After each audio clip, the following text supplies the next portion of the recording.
There you go, Mr. Tate. Next time, drive a little slower. Speaking of slow, have you ever wondered why it takes a police officer so long to write a ticket? Completely eliminating all that time that you have made up.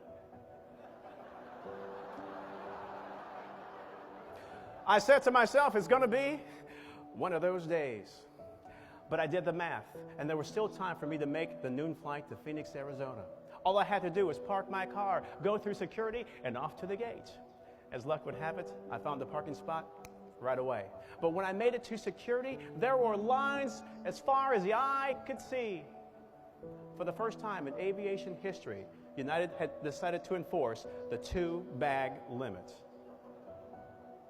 I did the math. There was no way I was going to make my noon flight.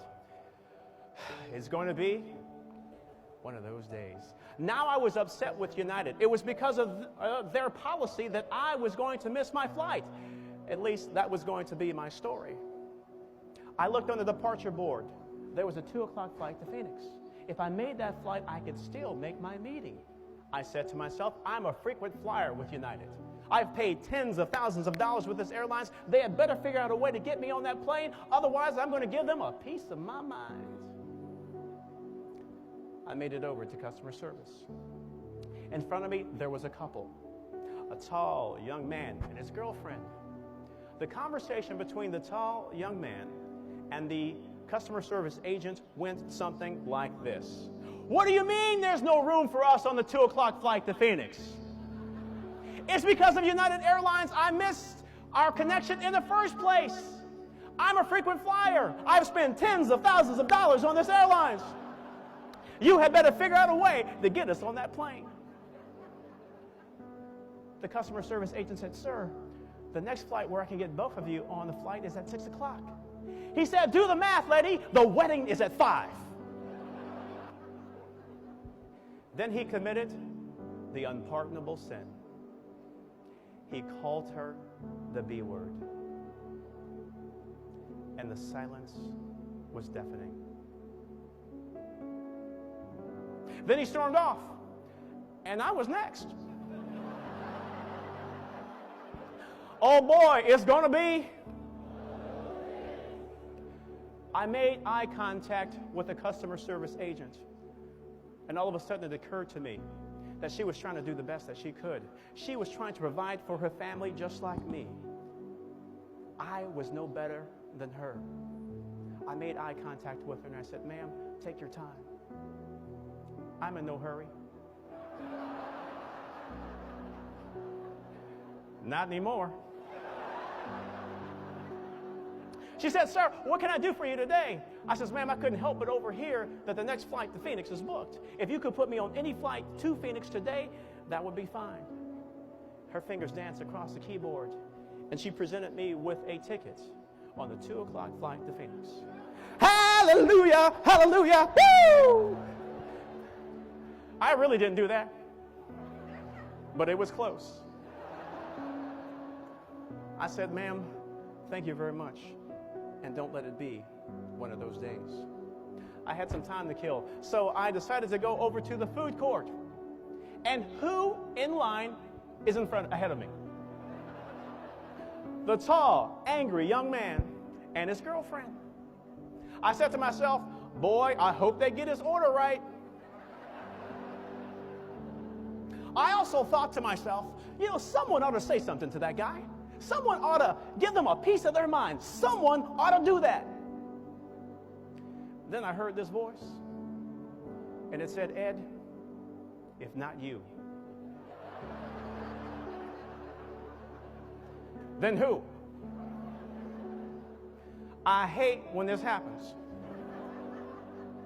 I started to walk towards him. By the way, did I mention that he was tall? 6'4", about 220. Folks, don't let the video screens fool you. I am not a big man.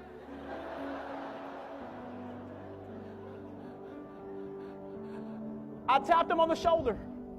I said, excuse me, sir, I know it's none of my business, but if it's true what you say and you are a frequent flyer, then you know two things. Number one, the question is not if, the question is when you will miss your next flight. And number two, that customer service agent, she's not a pilot. She had nothing to do with you missing your connection. The next time this happens, and it will happen again, I want you to be nice.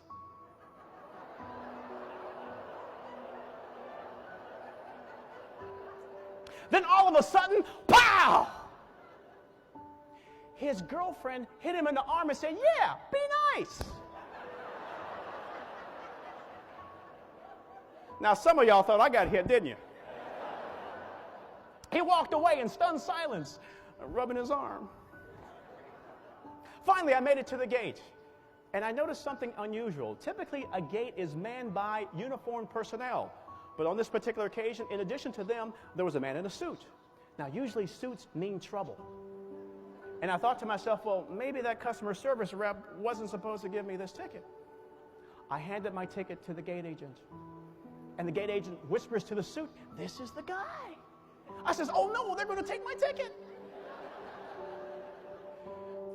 The gentleman in the suit said, Mr. Tate, I'm the general manager for United Airlines. I want to thank you for what you have done.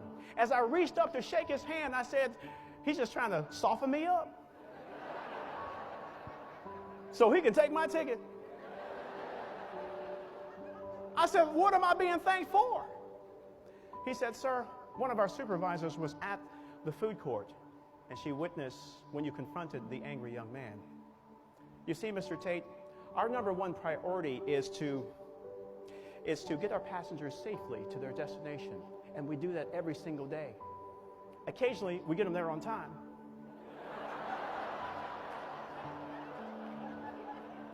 Seldom, if ever, does anyone stand up for us, and I just want to thank you, sir. Mr. Tate, may I please have your ticket? Darn it, I knew it! He was going to take my ticket. But the gate agent handed me a first-class ticket on the 2 o'clock flight to Phoenix. And it was like I always said, I knew it was going to be